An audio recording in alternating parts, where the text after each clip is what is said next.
नमस्कार दोस्तों, मैं प्राची संस्कृति आईएएस यूट्यूब चैनल पर आप सभी का बेहद स्वागत करती हूँ। Target prelims current affair based on newspaper, इस प्रोग्राम के तहत हम 5 बेहद महत्वपूर्ण टॉपिक जो हमने द हिंदू और इंडियन एक्सप्रेस न्यूज़पेपर से लिए होते हैं उन पर चर्चा करते हैं। हर एक क्वेश्चन के बाद उससे संबंधित एक MCQ भी हम देखते हैं। तो आइए शुरू करते हैं आज का वीडियो। सबसे पहले हम देखते हैं कि आज की वीडियो में किन 5 टॉपिक पर हम चर्चा करेंगे। सबसे पहला हमारा टॉपिक है न्यायिक समीक्षा, जुडिशियल रिव्यू। द हिंदू में इसको लेकर एक बहुत इंटरेस्टिंग आर्टिकल आया था, इसीलिए जो है इसे हमें पढ़ना जरूरी हो जाता है। न्यायिक समीक्षा ना सिर्फ आपके पीटी के लिए इंपॉर्टेंट है बल्कि आपके मेंस के पॉइंट ऑफ व्यू से भी इंपॉर्टेंट हो जाता है। सेकेंड है जेम्स वेब टेलीस्कोप। नासा के द्वारा ब्रह्मांड की एक बहुत ही साफ और रंगीन तस्वीर पहली बार पब्लिक की गई है। ये जो तस्वीर है ये जेम्स वेब टेलीस्कोप के द्वारा ली गई है। तो इस टेलीस्कोप के बारे में हमने बहुत पहले भी अपनी वीडियो में पढ़ा था, लेकिन इसके बारे में जानना जरूरी हो जाता है। थर्ड टॉपिक हम पढ़ेंगे मध्यस्थता बिल 2021। दरअसल ये बिल अभी एक पार्लियामेंट्री कमेटी के पास दिया गया है। उस समिति ने कुछ सुझाव दिए हैं इस बिल में बदलाव करने के लिए, तो इस पर न्यूज़पेपर के अंदर एक एडिटोरियल आया था। तो ये वाला बिल भी हम देखेंगे कि क्या इसके अंदर प्रावधान है। फोर्थ टॉपिक है हमारा राष्ट्रीय बाल श्रम परियोजना। अभी हाल ही में श्रम मंत्रालय ने बताया है कि बाल श्रमिकों को लेकर उनके पास पर्याप्त आंकड़े नहीं हैं, और जिसका जो उन्होंने रीज़न दिया है वो इस योजना का जो है बजट में कमी कारण बताया है। तो ये योजना क्या है, इसके अंदर क्या प्रोविजंस है, इसको हम पढ़ेंगे। लास्ट हमारा टॉपिक है I2U2 शिखर सम्मेलन। इसके बारे में भी हमने पहले पढ़ा था, लेकिन अभी दोबारा से प्रधानमंत्री मोदी इस शिखर सम्मेलन में वर्चुअली रूप से भाग लेने वाले हैं। तो ये एक नया आप कह सकते हैं कोलैबोरेशन स्टार्ट हो रहा है 4 कंट्रीज के बीच। कौन कौन से वो कंट्रीज है, क्या उद्देश्य है, इसको हम देखेंगे। तो आइए फोकस करते हैं और शुरुआत करते हैं हमारे आज के पहले टॉपिक से, न्यायिक समीक्षा, जुडिशियल रिव्यू। तो यहाँ पे देखिए, a new judicial device for complete justice. अभी आपने देखा होगा देश में बहुत सारे मुद्दे चल रहे हैं, जैसे ऑल्ट न्यूज़ के एक जर्नलिस्ट हैं, उनकी गिरफ्तारी हो रखी है। इसके अलावा देखिए बुलडोजर वगैरह के भी बहुत सारे मुद्दे चल रहे हैं। तो ये तो देखिए पॉलिटिकल ड्रामा चल रहा है, हमें इसके बारे में उतना पढ़ने की ज़रूरत नहीं है। लेकिन इन सब चीज़ों के बीच में कोर्ट का क्या रोल है और कोर्ट कैसे किसी चीज़ पर फैसला देता है कि ये सही है या गलत है, तो ये कोर्ट के पास पावर कहाँ से आई है। दरअसल हमारा जो सुप्रीम कोर्ट है इसको विश्व के सबसे शक्तिशाली सुप्रीम कोर्ट में से एक माना जाता है। ऐसा इसलिए है क्योंकि हमारे कोर्ट के पास ये जुडिशियल रिव्यू यानी न्यायिक समीक्षा की शक्ति है। ये शक्ति कोर्ट को क्या देती है, बहुत आसान करके मैं आपको बता देती हूँ। देखिए, कोई कानून सही है या गलत है इसका निर्णय कोर्ट कर सकती है। यानी कि जो हमारी एग्जीक्यूटिव है यानी कि जो कार्यकारी है, और साथ में हमारी जो विधायिका है यानी कि जो हमारा लेजिस्लेचर है, इन्होंने अगर कोई नियम कानून बनाए हैं तो इनको कोर्ट में चुनौती दी जा सकती है, और कोर्ट के पास बाकायदा ये पावर है कि वो चीज़ें ठीक है या नहीं है। तो आइए कोर्ट के पास ये पावर कॉन्स्टिट्यूशन में किन किन अनुच्छेदों के तहत दी गई है इसको हम समझते हैं। तो यहाँ पे मैंने आपको बताया कि जुडिशियल रिव्यू की वजह से हमारा जो कोर्ट है वो क्या है, बहुत शक्तिशाली माना जाता है। तो सबसे पहले तो देखिए, जो न्यायिक समीक्षा का सिद्धांत था दरअसल अमेरिकी जो कॉन्स्टिट्यूशन है वहाँ से लिया गया था, और जो अमेरिका की सुप्रीम कोर्ट है जिसको वहाँ का फेडरल कोर्ट कहा जाता है, उसके द्वारा इस सिद्धांत का बहुत बार प्रयोग बहुत वास्टली किया गया है, भारत में भी किया गया है। तो देखिए, न्यायिक समीक्षा का उस सिद्धांत को कहते हैं जहां पर न्यायपालिका के द्वारा कार्यकारी और विधायी कार्यों की क्या है, समीक्षा की जाती है, उनको रिव्यू किया जाता है। ठीक है, न्यायिक समीक्षा हमारे संविधान का क्या है, एक बुनियादी ढांचा है, यानी कि बेसिक स्ट्रक्चर ऑफ कॉन्स्टिट्यूशन है। अब भैया, जब हमारा शुरुआत में संविधान आया था तो बेसिक स्ट्रक्चर वाली कोई कॉन्सेप्ट नहीं थी। हम सब जानते हैं कि केशवानंद भारती वाले जजमेंट से ये चीज़ सामने आई, जिसमें सुप्रीम कोर्ट ने ये कहा आप कॉन्स्टिट्यूशन में बदलाव करना चाहते हैं खुशी से कीजिए, लेकिन कुछ फंडामेंटल तत्व हैं हमारे संविधान के अंदर, उनको आप बदल नहीं सकते। उसी को बेसिक स्ट्रक्चर ऑफ कॉन्स्टिट्यूशन कहा जाता है। यानी कि जिस चीज़ को न्यायपालिका ने ये कह दिया कि ये संविधान का बेसिक स्ट्रक्चर के तहत आता है, उसको देखिए सरकार नहीं बदल सकती, उसको हमारी पार्लियामेंट भी नहीं बदल सकती। तो जब इंदिरा गांधी बनाम राजनारायण मामला आया था तो इसी के तहत सुप्रीम कोर्ट ने ये कहा था कि जुडिशियल रिव्यू भी बेसिक स्ट्रक्चर ऑफ कॉन्स्टिट्यूशन का एक हिस्सा है, राइट। अब यहाँ पे देखिए क्या बताया गया है कि जो हमारा कार्यकारी और विधायी कार्य, कार्यकारी मतलब क्या, हमारा जो एग्जीक्यूटिव है जिसमें हमारी कैबिनेट आ जाती है, ठीक है। विधायी कार्य मतलब क्या, जहाँ पे हम बिल कानून वगैरह बनाते हैं। देखिए विधायिका क्या करती है, विधायिका जो है विधेयक लेकर आती है, कानूनों को बनाती है, उन कानूनों को लागू कैसे करना है, उन कानूनों के अंदर बाकी के रूल्स रेगुलेशन कैसे बनेंगे, ये काम फिर कार्यकारी का हो जाता है। तो इन दोनों के ही कार्यों की समीक्षा न्यायपालिका के द्वारा की जा सकती है। अच्छा, आपको एक बात पता होगी, भारतीय संविधान के अंदर चेक एंड बैलेंस ये वाला जो सिद्धांत है इस पर बेसिकली काम किया जाता है, यानी कि बैलेंस ऑफ पावर है। पहले तो बैलेंस ऑफ पावर समझते हैं, मतलब कि 3 ऑर्गन हैं, एक कौन है, विधायिका है, एक कौन है, कार्यपालिका है, एक कौन है, न्यायपालिका है। ये तीनों ही बैलेंस ऑफ पावर, शक्ति के संतुलन के सिद्धांत के तहत काम करती है। मतलब आपका जो जो एरिया है आप उसी में काम करोगे, दूसरे के एरिया में दखल नहीं दोगे। लेकिन न्यायपालिका चेक एंड बैलेंस के सिद्धांत पर भी काम करती है, यानी कि अगर हमारी विधायिका से हमारी जो कार्यपालिका है उससे कुछ ऐसा हो जाए जो ठीक नहीं है, संविधान के अनुसार नहीं है, तो न्यायपालिका चेक एंड बैलेंस के तहत उसका जुडिशियल रिव्यू, उसकी न्यायिक समीक्षा कर सकती है, और इसी के तहत वो कुछ कानूनों को, कुछ विधेयकों को नल एंड वॉइड भी घोषित कर सकती है। जैसे हाल ही में देखिए ट्विटर ने केंद्र सरकार के ऊपर एक मुकदमा दायर किया हुआ है, जिसकी वजह से आईटी एक्ट हमारा न्यूज़ में है, मैंने आपको पढ़ाया भी था, राइट। तो देखिए इससे पहले भी आईटी एक्ट न्यूज़ में था, जिसकी एक धारा को अनकॉन्स्टिट्यूशनल सुप्रीम कोर्ट ने घोषित कर दिया था। और उन्होंने कब किया था, उन्होंने न्यायिक समीक्षा करने के बाद ऐसा किया था, ठीक बात है। तो न्यायिक समीक्षा क्या है आप समझ गए। ये जो जुडिशियल रिव्यू है ये दरअसल न्यायपालिका को व्याख्यात्मक और पर्यवेक्षक की भूमिका प्रदान करता है। व्याख्यात्मक मतलब किसी कानून की व्याख्या करने का, संविधान के जो प्रावधान है उनकी व्याख्या करने का सुप्रीम कोर्ट के पास अधिकार है। सुप्रीम कोर्ट जैसी व्याख्या करेगा वैसी व्याख्या सबको माननी पड़ेगी। पर्यवेक्षक का मतलब क्या है, वो उनको देख सकता है, ठीक है, उनकी निगरानी कर सकता है, मॉनिटर कर सकता है, ठीक बात है। तो ये शक्ति जो है हमारे सुप्रीम कोर्ट के पास है। अब देखिए हमारे संविधान के तहत वो कौन कौन से अनुच्छेद हैं जिनके तहत सुप्रीम कोर्ट को जुडिशियल रिव्यू की ये ताकत मिलती है। एक बात ध्यान रखिएगा, कॉन्स्टिट्यूशन में कहीं भी इस न्यायिक समीक्षा वर्ड को यूज नहीं किया है एक्सप्लिसिटली, ठीक है। तो बेसिकली हमें क्या है, कुछ अनुच्छेदों के तहत जो सर्वोच्च न्यायालय को पावर मिलती है उससे निकालना पड़ता है कि हाँ भाई सुप्रीम कोर्ट के पास ये पावर है। जैसे सबसे पहले तो अनुच्छेद 13 उसकी जो भाग 2 है ये क्या कहता है, संघ या राज्य ऐसा कोई कानून नहीं बनाएंगे जो किसी भी मौलिक अधिकार को छीनता है या उसको कम करता है, और यदि इस तरह का कुछ उन्होंने किया है, इस तरह का कोई कानून उन्होंने बनाया है तो वो उल्लंघन की सीमा तक क्या है, शून्य हो जाएगा। फंडामेंटल राइट को कम करने वाला या छीनने वाला कोई भी कानून अगर आपने बनाया है तो न्यायपालिका उसका रिव्यू कर सकती है, और रिव्यू करके जिस सीमा तक वो फंडामेंटल राइट का उल्लंघन करता है उस सीमा तक उसको शून्य घोषित कर सकती है, ठीक है। इसके बाद अनुच्छेद 32 वेरी वेरी इंपॉर्टेंट, ठीक है। इसके तहत सर्वोच्च न्यायालय को क्या है, रिट जारी करने का अधिकार है। मूल अधिकारों को लागू कराने के लिए सुप्रीम कोर्ट के पास एक पावर है। अनुच्छेद 32 के तहत सुप्रीम कोर्ट कई प्रकारों की रिट जो है जारी कर सकती है। रिट के बारे में हम अपनी पिछली वीडियोस में डिटेल से पढ़ चुके हैं, ठीक बात है। इसके बाद जो अनुच्छेद 31 है इसके तहत देखिए मूल अधिकार क्षेत्र भी है। अनुच्छेद 132, 133, 134, 136 के तहत व्यापक अपीलीय शक्ति भी जो है सुप्रीम कोर्ट के पास है। देखिए अगर केंद्र या राज्यों में या फिर 2 राज्यों में आपस में या एक से अधिक राज्यों में झगड़ा हो जाए तो उस झगड़े को जो सुलझाने का काम है वो बाकायदा न्यायपालिका के पास है, और ये जो यानी कि सुप्रीम कोर्ट के पास है, ठीक है। और सुप्रीम कोर्ट के पास ये देखिए क्या है, अपने आप में एक विशेष अधिकार है, तो यहाँ से भी उनको जुडिशियल रिव्यू की पावर मिलती है। फिर देखिए अनुच्छेद 142, अनुच्छेद 142 एक बहुत इंपॉर्टेंट पावर है सुप्रीम कोर्ट के हाथ में। इसके तहत ये कहा गया है कि संपूर्ण न्याय सुनिश्चित करने के लिए यानी कि कंप्लीट जस्टिस देने के लिए सुप्रीम कोर्ट जो है निर्णय दे सकता है।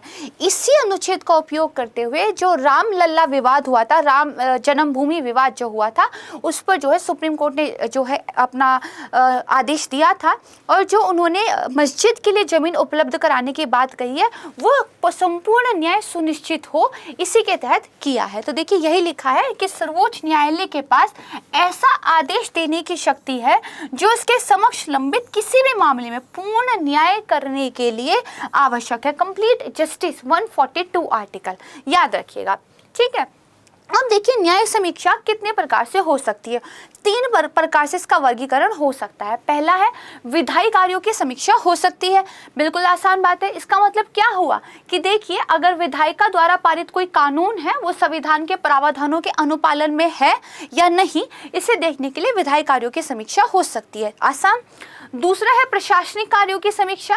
देखिए जो प्रशासनिक एजेंसियां हैं उनके पास काफ़ी सारी पावर्स होती हैं, बहुत सारे कानून वो लागू कराती हैं, बहुत सारे रूल्स रेगुलेशंस निकालती हैं, तो वो एजेंसियां भी संवैधानिक अनुशासन के अनुरूप काम कर रही हैं या नहीं, इसके लिए एक प्रशासनिक जो है समीक्षा भी कर सकता है। फिर देखिए न्यायिक निर्णयों की समीक्षा, ये अपने आप में एक विशेष बात है। सुप्रीम कोर्ट ने कोई निर्णय अगर दिए हैं, उन निर्णयों की भी वो समीक्षा कर सकते हैं। उनको अगर लगता है कि जो पिछला निर्णय दिया गया था वो पूरा नहीं था या कुछ अधूरा था, या आज के टाइम में संविधान को जब वो एक नए प्रकाश में देख रहे हैं तो उसमें बदलाव करने की जरूरत है, तो न्यायिक निर्णयों की भी समीक्षा कर सकते हैं। जैसे उन्होंने गोलकनाथ मामले में किया है, बैंक राष्ट्रीयकरण मामले में किया हुआ है, मिनर्वा मिल्स मामले में किया हुआ है, प्रीवी पर्स उन्मूलन वाले मामले में किया था। हमने पढ़ा है ना कि बहुत बार सुप्रीम कोर्ट ने पिछली बार जो निर्णय दिए थे उनको पलटकर कोई नए निर्णय दे दिए, मतलब वो अपने न्यायिक निर्णयों की भी समीक्षा कर सकते हैं। तो दीज आर दी 3 टाइप्स जिनके अंतर्गत जो है जुडिशियल रिव्यू हो सकता है, राइट। आसान सा टॉपिक था, इसको बहुत डिटेल में मेंस के लिए पढ़िएगा, वेरी कॉन्सेप्चुअल टॉपिक, इसको थोड़ा सा ध्यान रखिएगा। अब हम इस पर एक प्रश्न हल कर लेते हैं। क्या कह रहा है प्रश्न, न्यायिक समीक्षा के संदर्भ में निम्नलिखित कथनों पर विचार कीजिए, ठीक है। पहला कह रहा है ये सिद्धांत प्रत्येक व्यक्ति का मतलब क्या हुआ, वो नागरिक भी हो सकता है, वो विदेशी भी हो सकता है, ठीक है। प्रत्येक व्यक्ति के जीवन और स्वतंत्रता के अधिकार को, राइट, जीवन और स्वतंत्रता के अधिकार को संरक्षित करने के लिए उचित और न्यायपूर्ण कानून की वैधता सुनिश्चित करता है। बताइए अगर किसी व्यक्ति का जीवन और स्वतंत्रता का अधिकार छीनने की कोशिश हो रही हो, कुछ ऐसे कानून आ रहे हो, तो क्या कोर्ट न्यायिक समीक्षा कर सकता है? बिल्कुल कर सकता है। और किसी भी व्यक्ति के लिए जीवन का अधिकार तो हमारे कॉन्स्टिट्यूशन में दिया ही गया है ना। तो ये वाला स्टेटमेंट क्या है, ठीक हो जाता है। दूसरा ये कह रहा है इसे केशवानंद भारती मामले में पहली बार संविधान के बुनियादी ढांचे के रूप में मान्यता दी गई थी। बुनियादी ढांचा मतलब बेसिक स्ट्रक्चर। बेसिक स्ट्रक्चर वाले मामले में कब जो है इसको बताया गया था, जब इंदिरा गांधी वाला मामला आया था, हमने भी थोड़ी देर पहले पढ़ा। तो इसका मतलब ये क्या है, गलत हो जाएगा। फिर ये कह रहा है भारतीय संविधान में ये प्रावधान दक्षिण अफ्रीका से लिया गया है। मैंने आपको स्टार्टिंग में बताया कि ये प्रावधान अमेरिकन कॉन्स्टिट्यूशन में था, वहां से जो है हमने लिया है। तो इसका मतलब ये वाली स्टेटमेंट भी क्या है, गलत हो जाएगी। अब हमारा पूछ रहा है कि कौन सा जो है आंसर ठीक होगा। तो देखिए पहला स्टेटमेंट बस ठीक है, यानी कि बी जो है हमारा राइट आंसर हो जाएगा, ठीक है। अब हम चलते हैं अपने सेकंड टॉपिक की तरफ। क्या है, यह है जेम्स वेब टेलीस्कोप यानी कि JWT, NASA telescope dives deep in the universe, whatever it says. Well, तो देखते हैं। तो देखिए अंतरिक्ष एजेंसी है जो नासा, उन्होंने ब्रह्मांड की, यूनिवर्स की अब तक की सबसे साफ और रंगीन तस्वीर जो है जारी की है। इसको गूगल करके आप जरूर देखिएगा, ठीक है। तो देखिए नासा की तरफ से जो तस्वीर जारी हुई है अद्भुत तरीके की, ये दरअसल जेम्स वेब स्पेस टेलीस्कोप जो है इसके द्वारा की गई है। बहुत ही बेहतरीन एक प्रोजेक्ट है, ये नासा के द्वारा चलाया जा रहा है।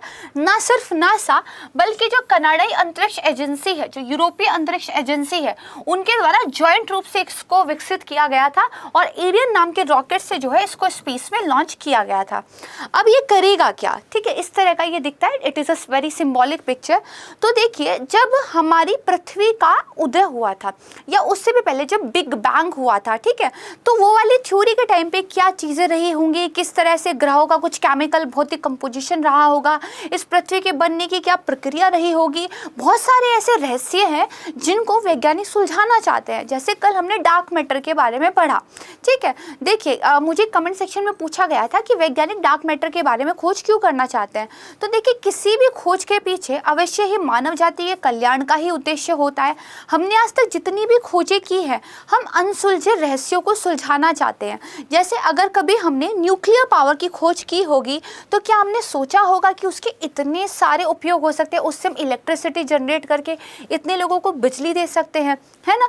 तो यानी कि वैज्ञानिक क्या है, हमेशा इन रहस्यों को सुलझाने की कोशिश करते रहते हैं, नई चीज़ों की खोज में लगे रहते हैं, जिसका पर्पस मानव जाति का कल्याण ही होता है।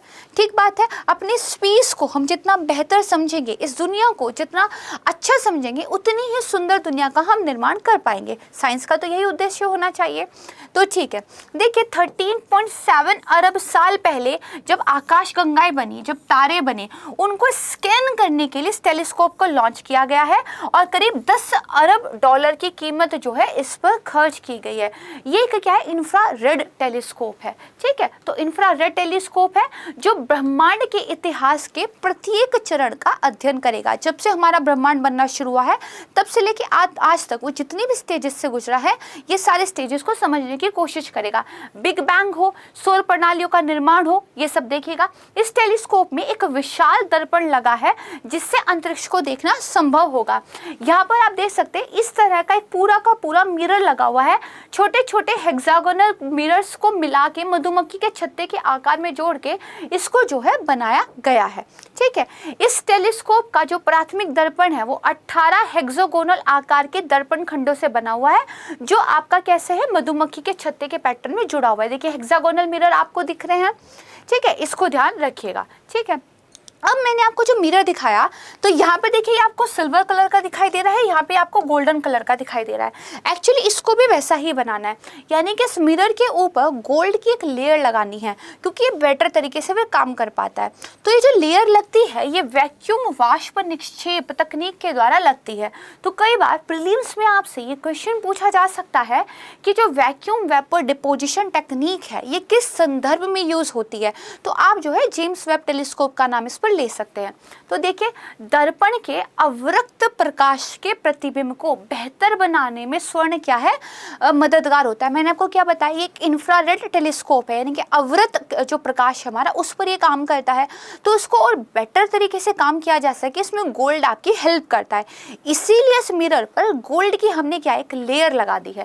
ठीक है, तो देखिए वैक्यूम वेपर डिपोजिशन तकनीक का प्रयोग करके सोने की एक परत इस दर्पण पर लेपित की गई है और दर्पण को क्या है एक निर्वात कक्ष में, एक वैक्यूम रूम में रखा गया है जहाँ और कुछ भी नहीं था, और फिर अल्प मात्रा में सोने की जो वाष्प होती है उसको जो है दर्पण पर निक्षेपित किया जाता है। तो ये इस तरीके का कुछ आपको दिखने लगता है।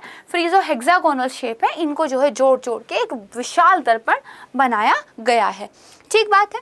अब इसका उद्देश्य क्या है, ये टेलीस्कोप हब्बल की दूरबीन से भी आगे देखने में सक्षम होगा। देखिए पहले हमारे पास एक हब्बल टेलीस्कोप था, उससे भी ज़्यादा एडवांस अब हमने जेम्स वेब टेलीस्कोप बना दिया है। ठीक है, इसमें जो दर्पण है वो इंफ्रारेड से जुड़े होते हैं।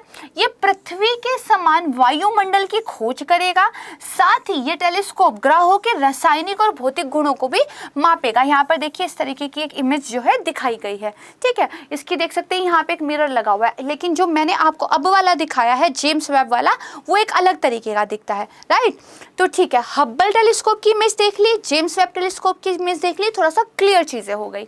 अब देखिए क्या करेगा कि पृथ्वी के जैसा वायुमंडल क्या कहीं और भी है जहां पर मनुष्य रह सकते हैं, इसकी ये खोज करेगा। अच्छा स्थान कहाँ पे, कहाँ पर भैया इसको स्पेस में रखा गया, हवा में खुला तो छोड़ नहीं दिया होगा, कोई जगह फिक्स की गई होगी, है ना।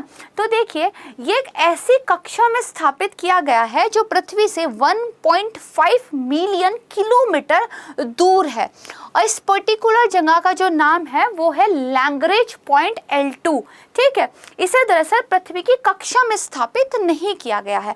ध्यान रखने वाली बात क्या है, इसको कहाँ पे L2 करके एक लैग्रेंजियन पॉइंट है जो पृथ्वी की कक्षा से 1.5 मिलियन किलोमीटर दूर है, वहां पर स्थापित किया गया है। ठीक है, ये आपने समझ लिया। तो देखिए दो तरह के टेलीस्कोप मतलब न्यूज़ में हो जाते हैं, एक हब्बल और एक जेम्स। जेम्स के बारे में हमने पढ़ लिया, हब्बल के बारे में ये क्वेश्चन समझ लेते हैं। ये कह रहा है हब्बल स्पेस टेलीस्कोप के संदर्भ में कुछ कथनों पर विचार कीजिए। ये नासा के ग्रेट ऑब्जर्वेटरीज प्रोग्राम का क्या है एक हिस्सा है। बिल्कुल सही बात है। अच्छा मान लीजिए नहीं भी पता भाई टेलीस्कोप का जनरली काम क्या होता है, ऑब्जर्व करना चीज़ों को। ठीक है, तो ये क्या है एक ग्रेट ऑब्जर्वेटरीज प्रोग्राम का हिस्सा है, सही बात है। ये कह रहा है इसे दूसरे लैग्रेंज पॉइंट L2 के रूप में पृथ्वी से 1.5 मिलियन किलोमीटर दूर एक कक्षा में स्थापित किया गया है। स्टेटमेंट तो ठीक है, लेकिन क्या हब्बल वाले के बारे में ठीक है? नहीं, हमने इसको जेम्स वेब वाले के बारे में पढ़ा है। तो यानी कि ये क्या है, गलत है। ये स्टेटमेंट ठीक है बट इसके संदर्भ में नहीं, ये जेम्स वेब के संदर्भ में ठीक है। पूछा गया है कौन सा सही है, दूसरा गलत है, पहला सही है, तो ए हमारा राइट आंसर हो जाएगा। ठीक बात है। अब हम चलते हैं अपने थर्ड टॉपिक की तरफ। थर्ड टॉपिक क्या है, मध्यस्थता बिल 2021। यहाँ पर देखिए, mediation bill not getting the act together करके एक एडिटोरियल आया था, जिसमें बताया गया था कि जो पार्लियामेंट्री कमेटी है उसने इस पर कुछ कमेंट जो है दिए हैं। तो आइए देखते हैं। भारत में मध्यस्थता के लिए कुछ विशिष्ट कानून हैं, यानी कि हमारे पास ऑलरेडी कुछ लॉज हैं जिनके जरिए हम मध्यस्थता कराते हैं। अच्छा, मध्यस्थता होती क्या है? मान लीजिए आप में मुझ में झगड़ा हो गया है, ऐसा होगा नहीं कभी, पर मान लीजिए हो गया है, तो अब हम लोग क्या है, किसी एक ऑफिशियल कोर्ट में ना जाकर अगर बाहर एक तीसरे बंदे को बुला लें कि भाई हम दोनों के बीच इन बातों पर विवाद है, आप जो है हमारे मध्यस्थ हैं, आपने न्यूट्रल है कि हम दोनों की बातें सुननी है और फाइनली एक निर्णय आपने देना है, जो निर्णय आप देंगे उसको हम मान लेंगे, तो ये मध्यस्थता होती है। ये एक ऑफिशियल लीगल जो प्रोसीजर होता है उससे अलग हटके एक ऑल्टरनेट डिस्प्यूट रेजोल्यूशन ADR ये तरीका आपको देता है, यानी कि एक अलग तरीके से आप अपने विवादों को सुलझा सकते हैं। तो कोर्ट में जो लंबी सुनवाई चलती है, ठीक है, कोर्ट में जाने से जो मतलब काफ़ी सारी प्रॉब्लम्स आपको फेस करनी पड़ती है, उनसे आप बच जाते हैं। एक तीव्र प्रणाली ये सुनिश्चित करता है, जल्दी जल्दी जो है ये आपके केस का निपटारा कर देता है। ठीक बात है। तो इसीलिए मध्यस्थता को लाने के लिए भारत में बात हो रही थी। ऑलरेडी कुछ कानून ऐसे हैं जिनके जरिए हम मध्यस्थता को करा सकते हैं, जैसे नागरिक प्रक्रिया संहिता 1908, मध्यस्थता और सुलह अधिनियम 1996, कंपनी अधिनियम 2013 में भी कुछ प्रावधान है, वाणिज्य न्यायालय अधिनियम 2015 और उपभोक्ता संरक्षण अधिनियम 2019। लेकिन इन सारे कानूनों के होते हुए कोई एक स्टैंड अलोन, कोई इकलौता मध्यस्थता कानून हमारे पास नहीं है जिसमें सारे प्रोविजंस एक साथ दिए गए हों।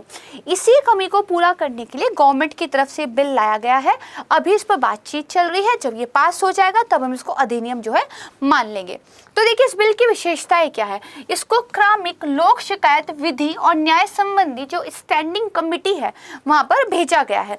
ये बिल व्यक्तियों से अपेक्षा करता है कि अदालत या ट्रिब्यूनल के पास जाने से पहले मध्यस्थता के जरिए सिविल या जो कमर्शियल विवाद है उनको सुलझा लिया जाए।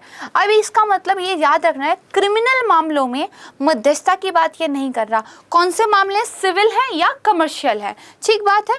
मध्यस्थता के 2 सत्रों के बाद कोई पक्ष क्या है, मध्यस्थता से हट सकता है, यानी कि 2 सेशन हो गए, किसी एक पार्टी को ऐसा लग रहा है कि भैया ठीक नहीं हो रहा, तो वो जो है उससे बैकआउट कर सकता है। ठीक है। जो मध्यस्थता की पूरी प्रक्रिया है वो बिल के अनुसार 180 दिनों के अंदर खत्म हो जानी चाहिए, और अगर ऐसा नहीं होता है तो उसको बकायदा 180 दिनों के लिए और बढ़ाया जा सकता है। ये इसमें एक टाइम लिमिट दे दी गई है ताकि जो एक उद्देश्य था कि मामलों का शीघ्र निपटारा हो उसको पूरा कर सके।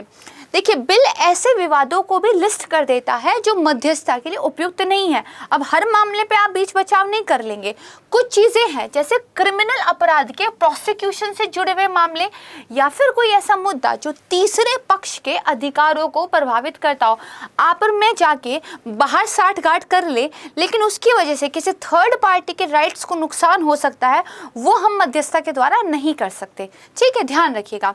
केंद्र सरकार इस सूची में संशोधन कर सकती है। जो लिस्ट दी गई है जिनमें मध्यस्थता हो सकती है नहीं, इस लिस्ट को अपग्रेड करने का, अपडेट करने का काम जो है वो केंद्र सरकार को पावर्स दी गई हैं। ठीक है। अगर एक पक्ष सहमत है तो देखिए मध्यस्थ के रूप में किसी को क्या है, नियुक्त किया जा सकता है। अगर दोनों पार्टीज ने मान लिया भाई ये बंदा न्यूट्रल है, ये हम दोनों के लिए ठीक है, तो उसको मध्यस्थ नियुक्त कर सकते हैं। मान लीजिए सहमति नहीं बन रही, जिस भी बंदे को लेके आ रहे हैं, नहीं ये तो तेरे फेवर में काम करेगा, नहीं ये तो मेरे फेवर में काम करेगा, अगर ऐसा नहीं है तो जो मध्यस्थता सेवा प्रदाता होंगे, जो इस तरह की सर्विसेज देने वाले होंगे, उनको आवेदन कर सकते हैं कि भाई हमें क्या है, मध्यस्थों के अपने पैनल में से कोई एक व्यक्ति नियुक्त करके दे दो, हमारी आपस में ना बन पा रही, हमें आप ही दे दो, आप जो कहोगे हम मान लेंगे। ठीक है। अब एक बात यहाँ ध्यान रखिएगा, मध्यस्थता के परिणाम स्वरूप जो समझौते होंगे वो बाध्यकारी होंगे। ऐसा नहीं होगा कि मध्यस्थता भी आपने करवा ली, आपका जो है एक परिणाम भी आ गया, उसको भी नहीं माना, ना, अब आप कोर्ट में चले गए, फिर क्या फायदा होगा, फिर तो प्रोसीजर लंबा हो जाएगा। इसीलिए बिल ये कहता है कि जो समझौते हैं वो बाध्यकारी होंगे। एक्चुअल एक्ट में क्या प्रोविजंस रहेंगे वो बात की बात है ना। तो देखिए, और ये अदालती फैसलों की तरह क्या है, लागू होंगे। अगर बात आती है अंतर्राष्ट्रीय मध्यस्थता की, इंटरनेशनल लेवल पर अगर कोई मामला ऐसा है जहाँ पर मध्यस्थता करानी जरूरी है, तो देखिए ये बिल तभी लागू होगा जब ये भारत में संचालित की जाए।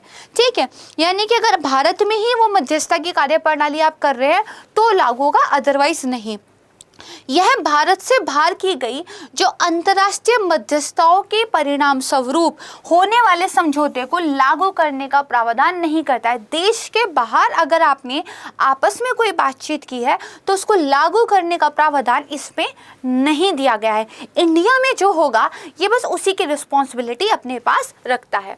ठीक बात है। अब इसकी एप्लीकेबिलिटी ये कहाँ कहाँ पर लागू होगा, तो देखिए बिल भारत में मध्यस्थता की कार्यवाहियों पर लागू होगा जहाँ पर या तो सिर्फ घरेलू पक्ष हो, भारत के दो लड़ रहे हो, कम से कम एक पक्ष विदेशी पार्टी, और वो भी कमर्शियल विवाद से संबंधित जो है मध्यस्थता कराना चाहती है। कौन सा, कमर्शियल विवाद। ठीक है, फिर अगर मध्यस्थता के समझौते में कहा जाता है कि मध्यस्थता इस बिल के अनुसार होगी, मान लीजिए पहले ये कॉन्ट्रैक्ट साइन हो गया है कि भैया अगर हमारे बीच कभी कोई विवाद होगा तो हम मध्यस्थता जो करेंगे इस बिल के तहत करेंगे, अगर ऐसा है तो भी आप कर सकते हैं।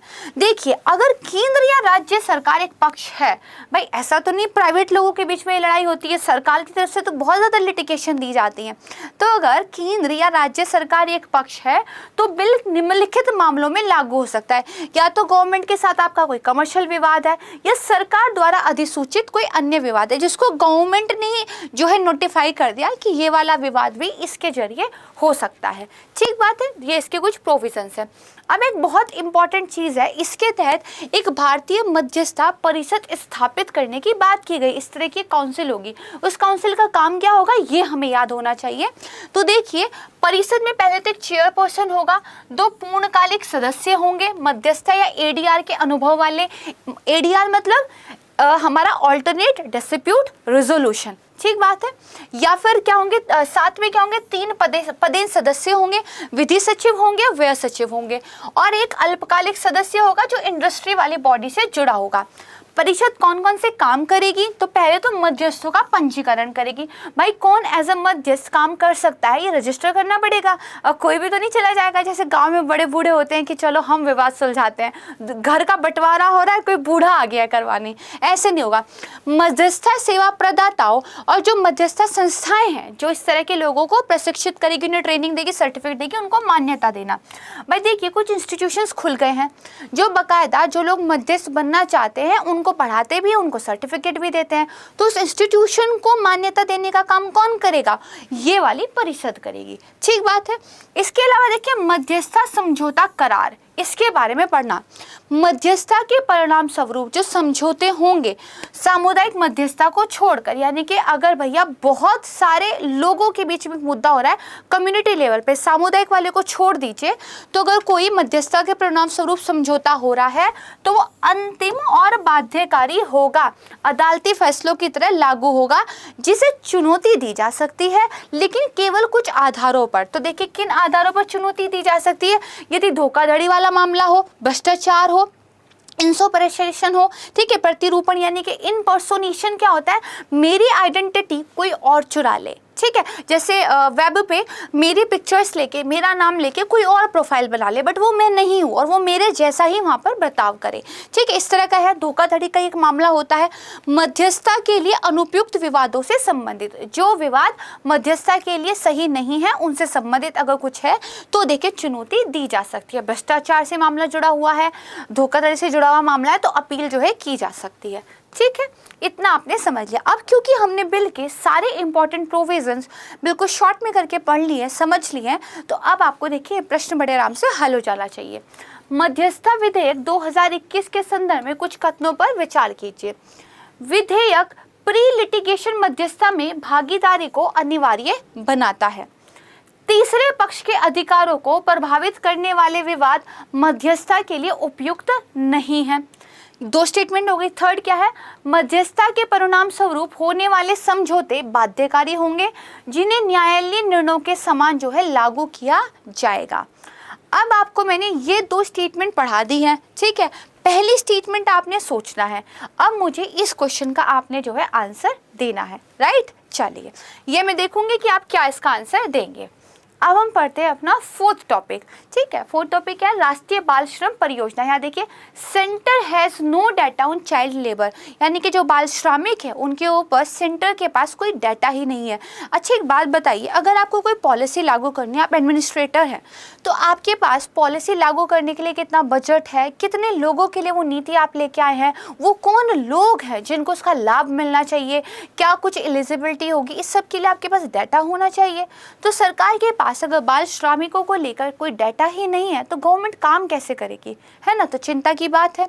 तो देखिए, केंद्र के पास देश में बाल श्रम पर कोई डाटा नहीं है। इसका एक कारण क्या है, जो राष्ट्रीय बाल श्रम परियोजना है इसके लिए बजटीय प्रावधानों का लगातार कम होते जाना है। तो श्रम मंत्रालय ने खुद ही जो श्रम संबंधी संसद की एक स्थायी समिति थी उसको बताया कि 2016 में एनसीएलपी जो प्रोग्राम है उसको समग्र शिक्षा अभियान में मिला दिया गया था, ठीक है। इसीलिए मंत्रालय के पास कोई रिकॉर्ड नहीं है, क्योंकि आपने एक प्रोग्राम को किसी दूसरे में मिला दिया तो अब आपके पास उस पर्टिकुलर प्रोग्राम के अंदर जो बेनिफिशियरीज थे, जो आपके चाइल्ड लेबरर थे, उनके लिए कोई डाटा ही नहीं है, ठीक है। वर्तमान में जो डाटा हमारे पास है वो 2011 की जनगणना का है, बहुत ज़्यादा पुराना है। अब हम 2022 में हैं और इसके अनुसार देश में 10 लाख से अधिक बाल मजदूर हैं।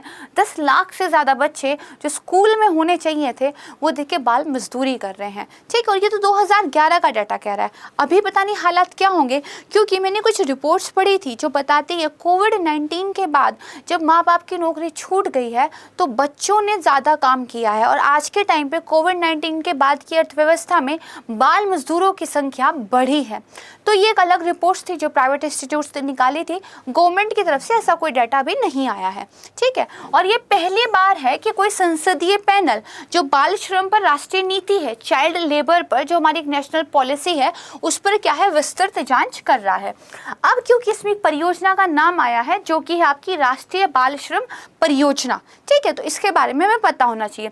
तो 1988 में बाल श्रमिकों के पुनर्वास के लिए इसको जो है शुरू किया गया था।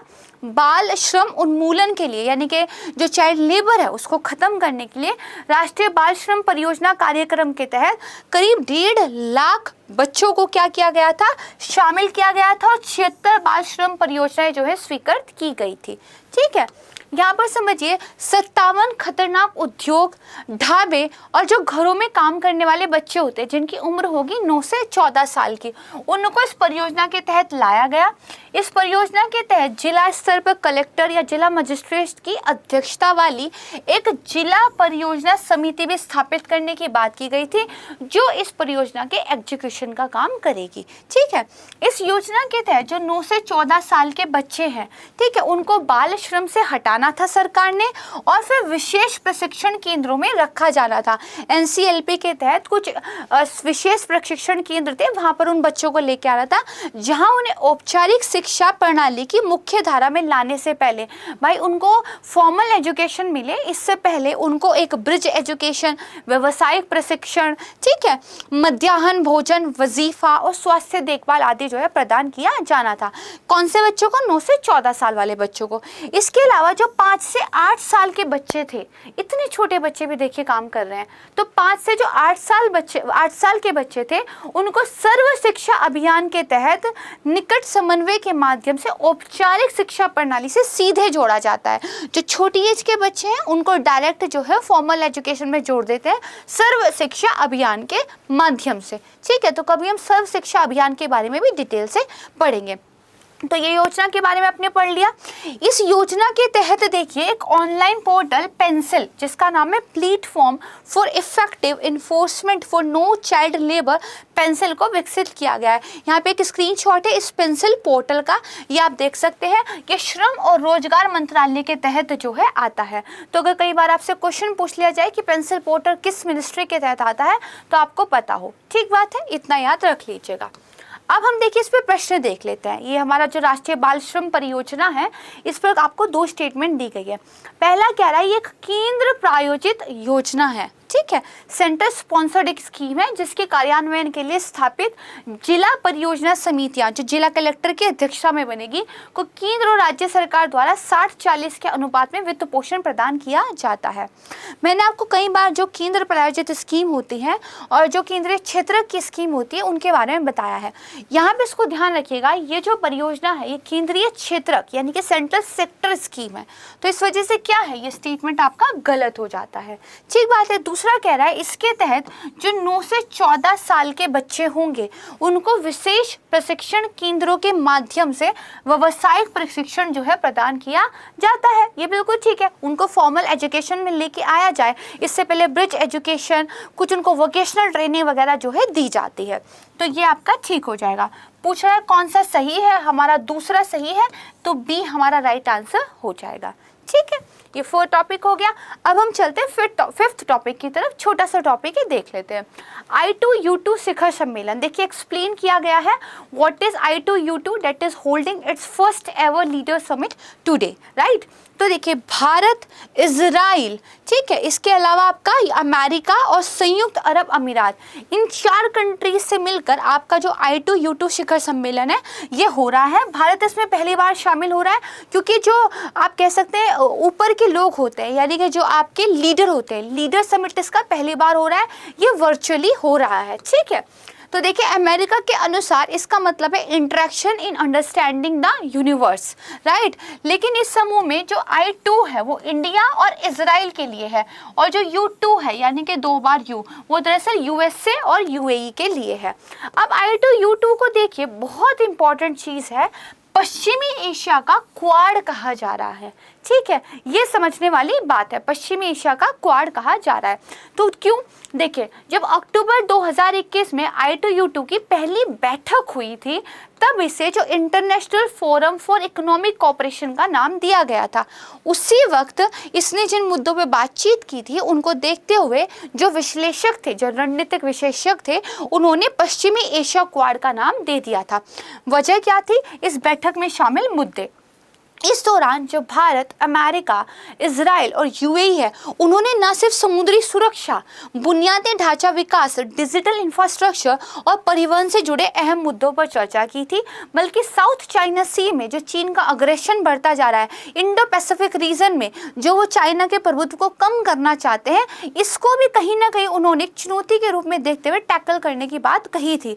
तो चाइना के काउंटर के रूप में देखिए US बहुत सारे इनिशिएटिव नए नए चला रहा है और इसको भी उसी लेंस से जो है देखा जा रहा है। इसका उद्देश्य क्या है? तो जल, ऊर्जा, परिवहन, अंतरिक्ष, स्वास्थ्य और खाद्य सुरक्षा जैसे जो 6 क्षेत्र हैं उनमें संयुक्त निवेश, ज्वाइंट इन्वेस्टमेंट को क्या है? बढ़ावा देना है। I2U2 बुनियादी ढांचे को आधुनिक बनाने में निजी क्षेत्र की पूंजी विशेषज्ञता का इस्तेमाल करना, उद्योगों के लिए कम कार्बन उत्सर्जन के उपाय ढूंढना, जन स्वास्थ्य में सुधार लेके आना और उभरती हुई जो महत्वपूर्ण तकनीकें हैं उनके विकास को बढ़ावा देने जैसी चीज़ों पे कार्य कर रहा है। यानी कि आज के टाइम पे जो सारे मुद्दे हमारे लिए कंसर्न है, चाहे वो ग्रीन टेक्नोलॉजी हो, चाहे वो हेल्थ हो, प्राइवेट इन्वेस्टमेंट हो, इन सब पर कहीं ना कहीं ये लोग बात करने की ये कोशिश जो है कर रहे हैं। तो अभी क्योंकि इसका पहला शिखर सम्मेलन होगा और इसके बारे में बाकी डिटेल अभी सामने आएंगी, तो डिटेल से हम इसको बाद में देखेंगे। फिलहाल हमने इसके बारे में बेसिक जानकारी ले ली है। तो आइए अब इस पर एक प्रश्न देख लेते हैं। प्रश्न कह रहा है I2U2 के संदर्भ में 2 स्टेटमेंट आपको दी गई है, इन पर आपको विचार करना है। पहला कह रहा है समूह का उद्देश्य सभी सतत विकास लक्ष्यों को प्राप्त करने के लिए जो संयुक्त निवेश है उसको बढ़ावा देने की बात करना है। दूसरा ये कह रहा है इस समूह में भारत, इजराइल, संयुक्त राज्य अमेरिका और यूके यानी कि यूनाइटेड किंगडम शामिल है। अब आप मुझे बताइए क्या यूके इसमें है? नहीं, ये गलत हो जाएगा। क्यों? क्योंकि क्या है इसमें UAE है। ठीक है। दूसरी स्टेटमेंट कह रही है सस्टेनेबल डेवलपमेंट गोल्स में जॉइंट निवेश की बात कर रहे हैं। अब यहाँ पर देखिए, यहाँ पर संयुक्त निवेश जो है 6 क्षेत्रों में जो है बात की गई है, ना कि सारे सतत विकास लक्ष्यों में।